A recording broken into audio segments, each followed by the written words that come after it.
کراچی سے اویس احمد ہیں. وہ کہتے ہیں میں تو خود کو عام سمجھتا ہوں کہ 2 چیف جسٹسز کی ملاقات بھی میں نے کروانی ہے اور سپریم کورٹ کے 2-4 ججز میری مرضی کے بغیر ہلتے بھی نہیں ہیں. میری تو موجیں لگ گئیں. فواد چودھری اور فیصل چودھری کی آڈیو لیک نے عدالتی نظام پہ سوالیہ نشان لگا دیا. آپ اس آڈیو کو کیسے دیکھتے ہیں؟ میں اس آڈیو کو نہیں دیکھتا، میں میکرو لیول پہ دیکھتا ہوں. جسٹس قیوم کے ساتھ جو گفتگو ہوئی تھی نون لیگ کی لیڈرشپ کی، وہ آپ بھول گئے. جو صدر پاکستان بنے رفیق تارڑ ماشاءاللہ بارش بھی تھے. ان کے جو بریف کیسز کی ہسٹری ہے جو کوئٹہ پہنچائے گئے تھے، وہ آپ بھول گئے. ذوالفقار علی بھٹو کی پھانسی جس کا عدالت میں کوئی ریفرنس نہیں دے سکتا، اتنا شرمناک کیس ہے، وہ بھول گئے. بے نظیر بھٹو کہا کرتی تھیں کینگرو کورٹس. محاورہ کیا ہے بدقسمتی سے ہمارے ملک میں کہ وکیل کی کرنا ہے جج ہی کر لو. ادا اور بے شمار مثالیں. نون لیگ کا یلغار حملہ کہاں پارلیمنٹ سے میرے نزدیک سپریم کورٹ زیادہ مقدس ہے، پارلیمنٹ سے زیادہ مقدس ہے. روند کے رکھ دیا انہوں نے. یہ سارا پیکج ہے. تو یہ سوالیہ نشان بہت دیر سے ہے. جسٹس منیر کا نظریہ ضرورت، میں کیا یاد دلاؤں گا آپ کو. ایک ون گو میں آپ کا سوال دیکھتے ہی میں جواب دے رہا ہوں. کتنی مثالیں میں دے چکا ہوں آپ کو کہ یہ جو سوالیہ نشان ہے، اس سوالیہ نشان ہم سب پہ ہے. اس ملک کی ایلیٹ بھی کرپٹ ہیں، اس ملک کے عوام بھی کرپٹ ہیں. سوالیہ نشان تو اس ملک پہ ہے، سارے ملک پہ. کون ہے؟ انتظامیہ ٹھیک ہے، بیوروکریسی جسے کہتے ہیں وہ ٹھیک ہے، اب کی پولیس ٹھیک ہے، آپ کا مالیاتی نظام ٹھیک ہے. کیا اس ملک کے وسائل منصفانہ طور پہ تقسیم ہو رہے ہیں عوام میں؟ ایک طرف بھوک کی انتہا ہے، دوسری طرف بدہضمی کی انتہا ہے، وہ ٹھیک ہے. کہاں سوالیہ نشان نہیں ہے. اور اس ملک کو ٹوٹے اشرے بیت گئے تو پاکستانی وہ نہیں ہے. یہ سوالیہ نشان نہیں ہے. جسٹس قیوم کے ساتھ جو گفتگو ہوئی تھی نون لیگ کی لیڈرشپ کی، وہ آپ بھول گئے. جو صدر پاکستان بنے رفیق تارڑ ماشاءاللہ بارش بھی تھے.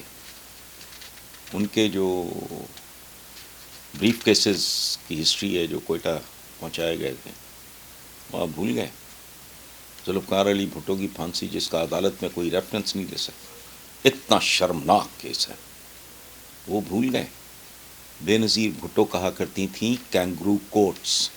محاورہ کیا ہے بدقسمتی سے ہمارے ملک میں کہ وکیل کی کرنا ہے جج ہی کر لو. اور بے شمار مثالیں. نون لیگ کا یلغار حملہ کہاں پارلیمنٹ سے میرے نزدیک سپریم کورٹ زیادہ مقدس ہے، پارلیمنٹ سے زیادہ مقدس ہے. روند کے رکھ دیا انہوں نے. یہ سارا پیکج ہے. تو یہ سوالیہ نشان بہت دیر سے ہے. جسٹس منیر کا نظریہ ضرورت، میں کیا یاد دلاؤں گا آپ کو. ایک ون گو میں آپ کا سوال دیکھتے ہی میں جواب دے رہا ہوں. کتنی مثالیں میں دے چکا ہوں آپ کو کہ یہ جو سوالیہ نشان ہے، اس سوالیہ نشان ہم سب پہ ہے. اس ملک کی ایلیٹ بھی کرپٹ ہیں، اس ملک کے عوام بھی کرپٹ ہیں. سوالیہ نشان تو اس ملک پہ ہے، سارے ملک پہ. کون ہے؟ انتظامیہ ٹھیک ہے، بیوروکریسی جسے کہتے ہیں وہ ٹھیک ہے، اب کی پولیس ٹھیک ہے، آپ کا مالیاتی نظام ٹھیک ہے.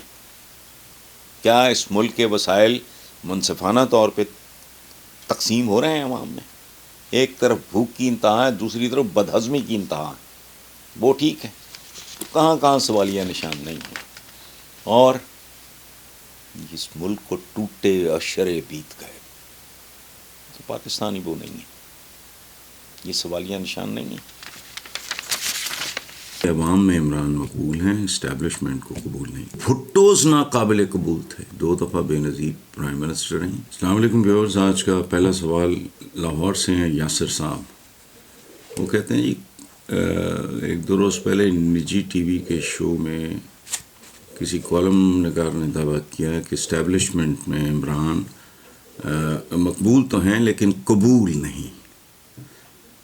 حالانکہ لکھنا ان کو یہ چاہیے تھا کہ عوام میں عمران مقبول ہیں، اسٹیبلشمنٹ کو قبول نہیں. بہرحال آپ اس دعوے کو کیسے دیکھتے ہیں؟ نئی اسٹیبلشمنٹ آنے سے عمران خان کی سیاست پہ کیا اثرات مرتب ہوں گے؟ دیکھیں، پہلی بات یہ ذہن میں رکھیں کہ اسٹیبلشمنٹ میرے اور آپ کی طرح نہیں سوچتی. اس کی کوئی انا بھی نہیں ہوتی، اس کی کوئی ضد بھی نہیں ہوتی.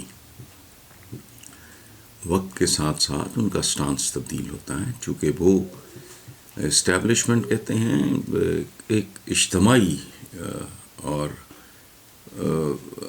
لانگ ٹرم، بہت ان کی دنیا مختلف ہوتی ہے. انڈیویجولز کی طرح وہ ایکٹ بھی نہیں کرتے، ری ایکٹ بھی نہیں کرتے.